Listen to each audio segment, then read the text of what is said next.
Vamos a entrar a un tema muy interesante y eso es el alto al fuego, ¿verdad que sí, Tamara? Y vamos a conversar también con Santiago, que siempre ha estado, la doctora Santiago, que siempre ha estado activa con su movimiento a favor, o sea, en contra de la guerra, la madre en contra de la guerra, y ella ha estado siempre pendiente de todo lo que está pasando, donde quiera que hay guerra, donde quiera que hay injusticia. Y bueno, esta semana nosotros tenemos algo que decir, y es que en Palestina se ha parado el bombardeo sistemático, el genocidio que hace más de 51 días estuvo pasando en Palestina. Vamos a conversar un poco con Sonia. ¿Qué nos dice Sonia? ¿Qué vale la impresión que tiene de este cese al fuego? ¿Qué significa para ella y para el movimiento de ellos que se haya parado o sea, se ha parado este genocidio? Buenas noches, Sonia, ¿cómo está usted? Sí, buenas noches, queridas amigos y amigas. Sí, definitivamente estamos muy contentas de que definitivamente, por lo menos, ha habido un cese al fuego que parece que es duradero. Y digo parece porque ustedes saben que hay un historial de muchísimos años ya de conflictos, y esperemos que sean ciertas las palabras de que Netanyahu y Mahmoud Abbas, que es el presidente de Palestina, Benjamín Netanyahu de Israel, llegaron a un acuerdo el pasado martes de que Israel reconoce el derecho al desarrollo de un Estado palestino y se levanta el bloqueo.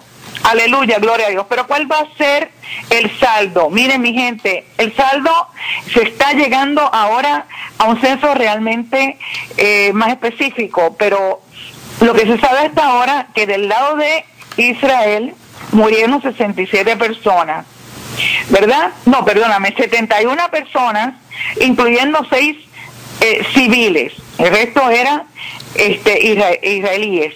Y del lado palestino, miren la diferencia: 2.100 muertos, 10.000 personas heridas, 50.000 casas destrozadas que dejaron a cerca de un medio millón de personas sin hogar. Entonces, esperemos en Dios que sea cierto, que este alto al cese al fuego pues se ha detenido realmente, pero esto no debe quedar ahí. Sí, esto ha sido una masacre, un genocidio. Esperemos que cuando en octubre el Consejo de Seguridad de la ONU se reúna, se vote de que a favor de que Israel ha sido un criminal de guerra en todo esto. Y sabemos que ha sido sufragado y armado por los Estados Unidos, que le da a Israel, al Estado de Israel, $3.000 millones anuales, y de eso, entonces Israel le compra las armas a Estados Unidos. Así es un negocio redondo. Sí, doctora, haciendo una aclaración con respecto, usted dijo 71 del lado israelí que han muerto, de ellos 6 civiles y sí, el resto, digamos 65 israelitas, me imagino que militares, ¿verdad? Militares, correcto, sí. Sí, es correcto, así es. Sí, muy bien. Bueno, realmente es algo tan triste. Yo he estado mirando la prensa, he estado yendo a Netanyahu hablando de que realmente ellos no ganó el otro lado, no ganó el otro dice no ganó. Mientras tanto, el lado palestino habla de la resistencia, de que sí han logrado ciertas cosas. Por lo menos se ha logrado que se habla de quitar un poco más el bloqueo, porque tampoco se habla definitivamente quitar el bloqueo, porque ellos no le permitieron la construcción del aeropuerto y una serie de cosas más, pero ni tampoco han dejado libre a los palestinos que están detenidos. O sea que hay muchas cosas que todavía está ahí. Pero a mí me gustaría que analizáramos por qué se cese al fuego. ¿Cuáles serían las razones que llevaron a Netanyahu, a Israel, a parar el genocidio. Porque esas negociaciones se han venido dándose mucho. Y se habla que se negoció fuera de Palestina, eran gente que estaban fuera de Palestina. Se habló también de que Netanyahu no llevó eso a los medios de dirección del país, sino que fue una decisión prácticamente fuera del gobierno, porque hubo algunas de esa gente que no estuvieron de acuerdo. ¿Qué sería lo que provocó que este hombre, y que se le nota en la cara la contrariedad y el mal gusto y la rabia de tener que parar de disparar? Sí. Pues mire, yo opino que nosotras, Madres contra la Guerra, pues tenemos fíjese, tanto amigos palestinos como amigos judíos. Y los amigos judíos que tenemos, de hecho, son israelíes, no necesariamente judíos, porque el judaísmo es una religión. Bueno, sí. Está en contra de todo este masacre de ambos lados. Y lo que entendemos que ocurrió es la opinión pública internacional. Las imágenes que los periodistas trajeron, especialmente la prensa comercial, como por ejemplo CNN, yo sé que quizás no debemos estar diciendo nombres, pero Telesur, por supuesto, pero que la opinión pública mundial estaba habiendo manifestaciones. ¿Y qué pasa? Si ustedes se acordarán, hace alrededor de un mes, yo les dije a ustedes una serie de empresas que había que boicotear, porque el dinero, don dinero cambia gobiernos, don dinero pone gobierno. Yo creo que ese eslabonazo que dimos cuando empezamos a boicotear esos productos provenientes de Israel, o también los productos que hacían negocio con Israel, como Hewlett Packard, por ejemplo, Victoria's Secret, yo creo que todos esos comercios empezaron a meterle presión a Israel, porque las imágenes estaban siendo devastadoras para el pueblo de Israel. Y por ejemplo, a mí me tuvo la prensa de una radio hispana a nivel internacional por espacio de una hora el domingo pasado. Era un panel de todos a favor de Israel. Y yo solita me bandié, pero les digo, ellos no tenían argumentos, en mi humilde opinión, porque hubo personas que me llamaron luego y dijeron que realmente se les veía la costura, porque lo que se les estaba haciendo a los palestinos era irónicamente y tristemente lo que en gran medida se les hizo a ellos durante la Segunda Guerra Mundial, cuando el fascismo en Alemania. Así que no tenían cara, ya no tenían cara para presentar, pero a ellos no les importa la cara. Yo creo que aquí lo importante fue que posiblemente John Kerry, el vicepresidente de Estados Unidos, y Obama, en alguna forma le dejaron saber a Israel que tenían que ser menos crudos en el odio que estaban manifestando a Palestina. Sí, porque en esa negociación estuvo John Kerry también, en esa reunión que se hizo clandestina y que de un momento a otro, se dio el cese al fuego. O sea, tenemos una llamada en línea, vamos a tomarla para ver si alguien también quiere opinar sobre lo que estamos hablando aquí. Buenas noches, Información al Desnudo. Buenas noches. Bueno, parece que se fue. Bueno, realmente, bueno, nosotros estuvimos viendo algunas entrevistas y de la cosa que habla es de la cara que está presentando Israel hacia el mundo. O sea, la gente a nivel internacional tiene de Israel la versión que realmente es Israel. O sea, digo las autoridades israelíes porque el pueblo de Israel, no toda la gente del pueblo de Israel está de acuerdo con ese genocidio, porque ellos están vinculados activamente. Palestina y los israelíes están vinculados, no es una cosa que yo puedo decir, cada quien cocina en su fogón, como diríamos, sino que hay una vinculación familiar en cada uno de esa gente. Definitivamente, muchos estudios de ADN se han encontrado que son comunes, inclusive ambos son hijos de Abraham, si nos fuéramos a ir por la Biblia. Así que yo creo que aquí lo que debe haber es una coexistencia pacífica, el reconocimiento. Caramba, Palestina estaba antes de que se fundara el pueblo de Israel, y me parece que el argumento de que está en la Biblia no necesariamente es válido para la judicatura a nivel internacional. O sea que Sí. ¿Hay una llamada? Sí, hay una llamada. Buenas noches, información al desnudo. Buenas, ¿cómo están ustedes? Bien, bien. Bien, quería opinar al respecto. Yo creo que lo que pasa es que el descrédito que estaba cargando sobre sus hombros el gran jefe era insoportable. Y él fue el que dijo, no paren eso ahí, porque él es el que decide lo que va y lo que no va. El gran jefe, no sé cómo se llama, pero hay un gran jefe. Netanyahu. No, un gran jefe que hay, que le dicen le paren eso ahí, porque el descrédito con el que estoy cargando es demasiado grande, no soportamos eso, párenlo ahí, eso es así. Sí. Yo, ignorante de toda situación, no sé cuál es el gran jefe, pero hay un gran jefe. Sí, está bien. Bueno, gracias. Está tácito. Sí, está tácito y sobreentendido. Entonces, eso es realmente, además, tengo entendido que no solamente en cada país se estaba, donde existen palestinos, estaban tratando de comenzar un proceso, o están tratando de comenzar un proceso de llevar a Israel a la Corte Internacional de Crimen de Lesa Humanidad. Entonces, aunque Estados Unidos ha estado controlando la Corte de Haya, o la Haya, yo nunca sé, sí, ha estado controlando que no se tome ese caso, pero independientemente eso tiene que darse. No, definitivamente, yo creo que se ha visto la verdadera cara de Israel. Y vamos a ver una cosa, si se dijera, señores, que estamos escogiendo terroristas para hacerle un juicio, alegados terroristas, con un debido proceso de ley, pero no, es bombardeo. ¿Y qué significa un bombardeo? Donde cae la bomba, explota y se lleva medio mundo por el medio.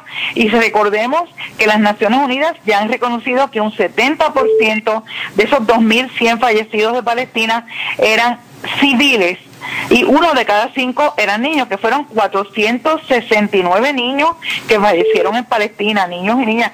Las imágenes eran atroces y espero en Dios que la humanidad recapacite y que esto no se puede permitir. Sí, tenemos la otra llamada en línea. Buenas noches, información al desnudo. Buenas noches, María Luisa, le habla el diamante de la Tacita Latino. Sí. Mire, ¿me está escuchando? Sí.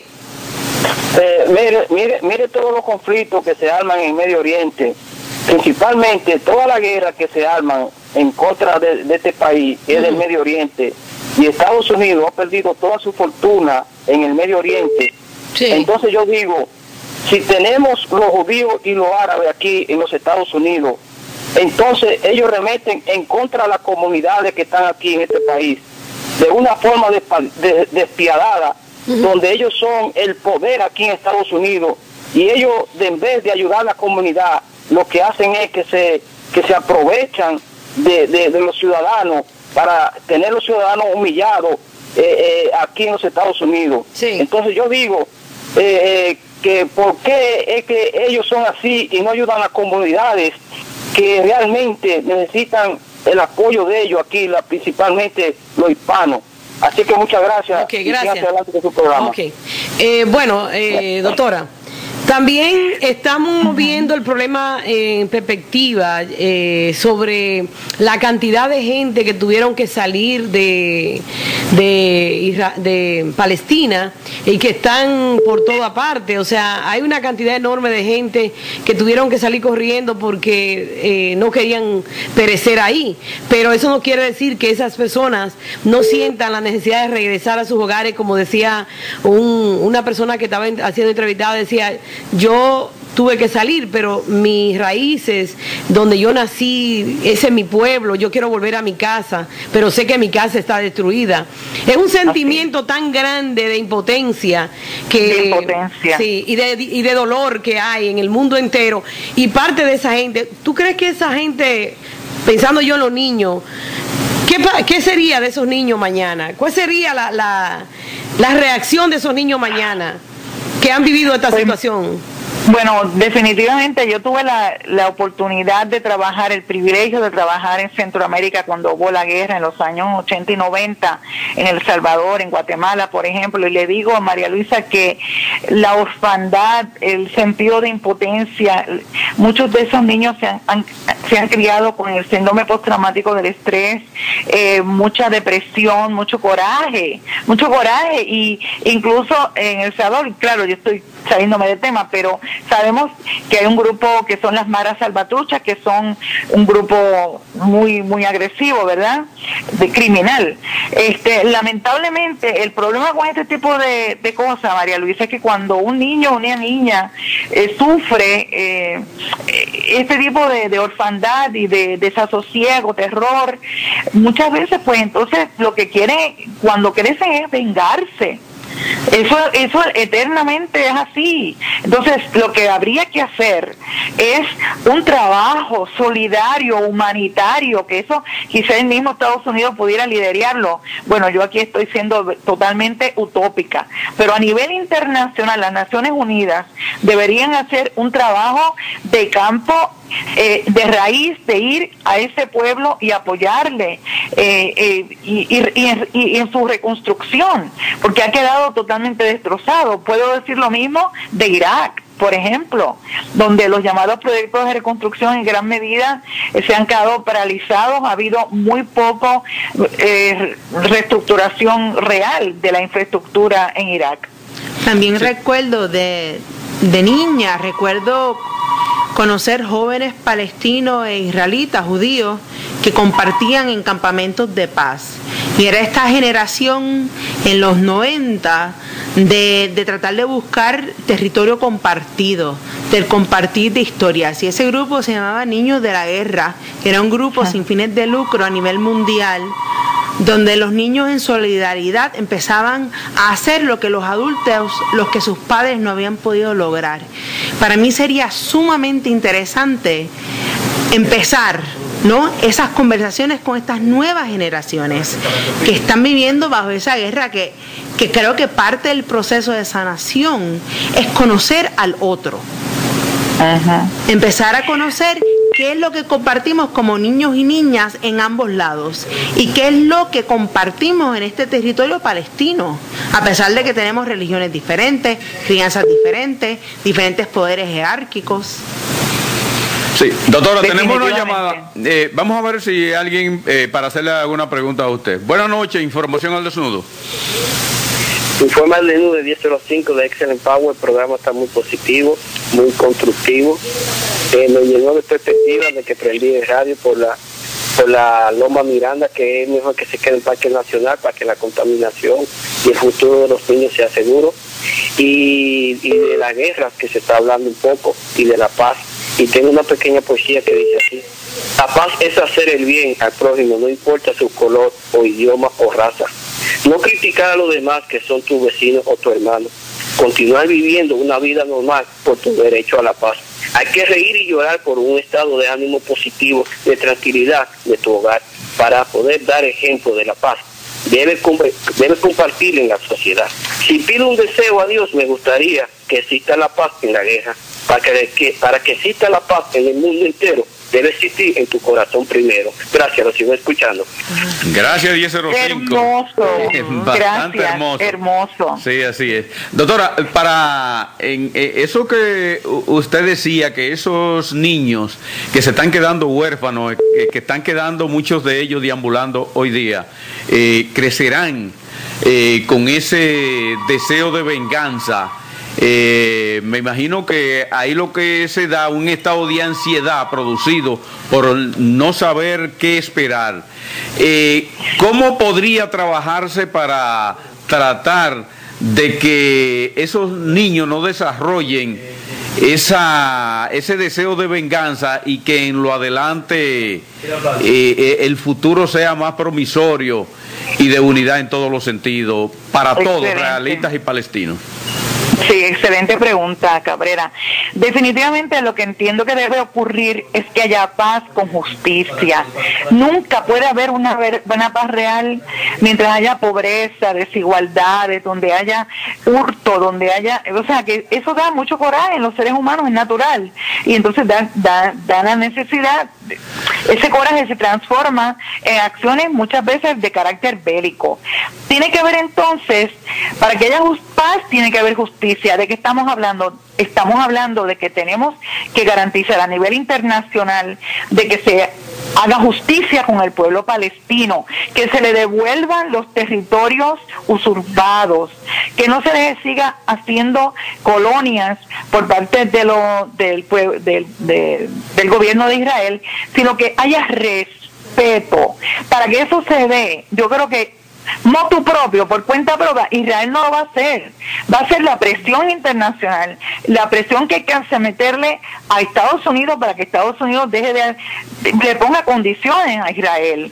Y definitivamente el aspecto psicológico del cual hablaba Tamara, por ejemplo, el asunto de tratar de llevar esos pueblos hermanos, esas personas, a grupos focales de desahogo, de diálogo, de conversaciones.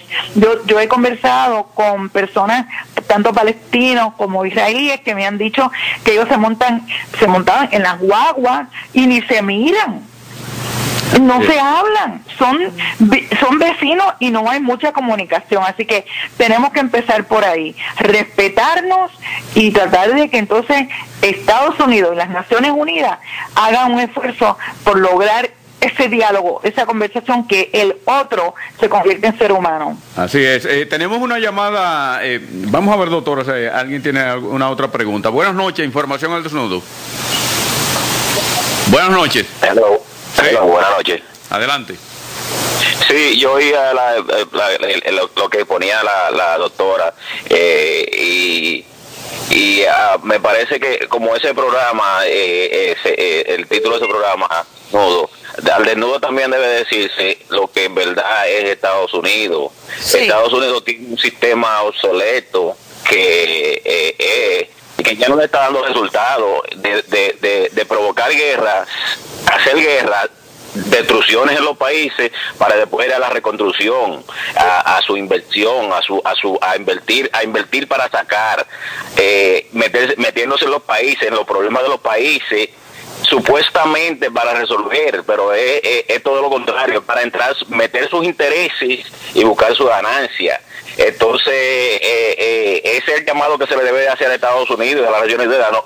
Porque hay una situación de doble moral ahí que Estados Unidos viene aplicando y un sistema obsoleto.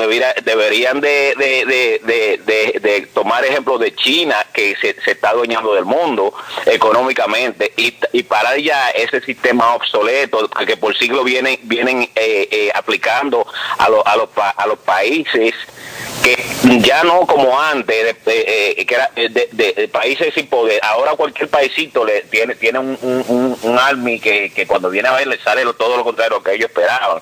Eso es lo que se debe de pedírsele a Estados Unidos y a las Naciones Unidas, que cambien el sistema vienen. Así es, Bueno. Y la industria de las armas de guerra precisamente es el problema. Doctora, bueno, usted oyó un mensaje que da este señor y yo pienso que es hora de que se le diga tanto a Estados Unidos como a esas grandes potencias europeas que se están cayendo a pedazos, el pueblo, no ellos, sino el pueblo, que hay que parar. Y sus pueblos también. Sí, sus pueblos, el pueblo de ellos, que hay que parar porque aunque sea una política organizada con el fin, pero la cantidad de muerte y destrucción que están dejando a su paso está creando un odio a nivel de todos los sectores, y eso a la larga se va a revertir, y eso a la larga va a ser lo que está pasando ahora, que 10 años atrás cuando se hablaba de Estados Unidos la gente temblaba, pero ahora la gente dice, bueno, lo único que puede hacer es matarme ya. O sea, el miedo está volando por los aires y la gente cree que mientras más asesinan, mientras más tiran por los medios de comunicación, todos esos muertos, todos esos niños sin cabeza, que ha pasado mucho, ahora sigue pasando en otros países, eso está provocando una reacción adversa a lo que ellos quieren, que es el miedo, y la gente está perdiendo el miedo. Yo creo que, ¿sabes qué pasa? Que lamentablemente lo que está dictando la política internacional del asunto de las guerras, es como decía el caballero que llamó hace poco, son los grandes intereses. Sí. David Eisenhower acuñó la frase de la industria militar industrial, porque eso es lo que es, una industria militar industrial que genera, los inversionistas de la guerra son los que te venden las armas, las municiones, los uniformes de los militares, los zapatos, todos los tanques de guerra, los aviones no tripulados, o sea, que hay todo en la industria. Entonces, el problema es que el pueblo estadounidense es el que sufraga las guerras. ¿Sabes cuánto se gastó del erario público de las contribuciones de los estadounidenses en la guerra de Irak y de Afganistán? Se han gastado 817 billones de dólares. Tú sabes, todas las escuelas, los hospitales, todos los trabajos que se podrían desarrollar, pero no. El problema es que entonces el dinero que se gana de la industria de la guerra se lo llevan los inversionistas. Y yo creo que ahí es donde entra el activismo del pueblo. Yo creo que parte de lo que tiene que ocurrir a nivel local dentro de Estados Unidos de América es que el ciudadano común se movilice y ponga presión, que no elijan el presidente y los senadores y los congresistas que existen. Tenemos que buscar alternativas al modo operando. Y creo que el activismo local, si de verdad queremos ver un cambio a nivel internacional, a nivel local nos tenemos que movilizar y crear coaliciones de activismo que sean alternativas a ese capitalismo rampante. Bueno, lo vamos a dejar aquí, doctora. Bueno, tenemos una llamada, la vamos a tomar y luego entonces vamos a despedirnos. Buenas noches, información a desnudo. María Luisa, este tema es muy importante porque yo me he referido varias veces a la problemática del Medio Oriente, y justamente este programa ha dado en el clavo que tú has traído hoy con tu invitado. Quiero decirle que aquí el problema es los que tienen el poder aquí en los Estados Unidos, que son los judíos y los árabes. Entonces, si nosotros en verdad tenemos que ir directamente al clavo, vamos directamente al clavo. ¿Cuáles son los que están provocando esto aquí? Los judíos y los árabes en el Medio Oriente, que han involucrado a los Estados Unidos. Y es como dijo la señora, los que sufrimos somos nosotros que estamos aquí, que tenemos hijos en esta nación. Bueno, vamos, muchísimas gracias, Diamante. Vamos entonces, doctora, rápido, un mensaje final, y vamos a seguir conversando porque esto no se queda aquí. Bien, bueno, pues un mensaje final es que hay que trabajar con la paz, identificando en nuestras específicas comunidades puntos de encuentro donde usted se pueda insertar. Por ejemplo, hoy estuve en la coalición puertorriqueña contra la pena de muerte y así por el estilo, buscar aquellas organizaciones que nosotros entendemos que pueden representar nuestros mejores intereses y dar lo mejor de nosotros mismos. Así que un abrazo solidario, espero que no sea la última vez. Ok, muchas gracias. Muchas gracias. Adiós.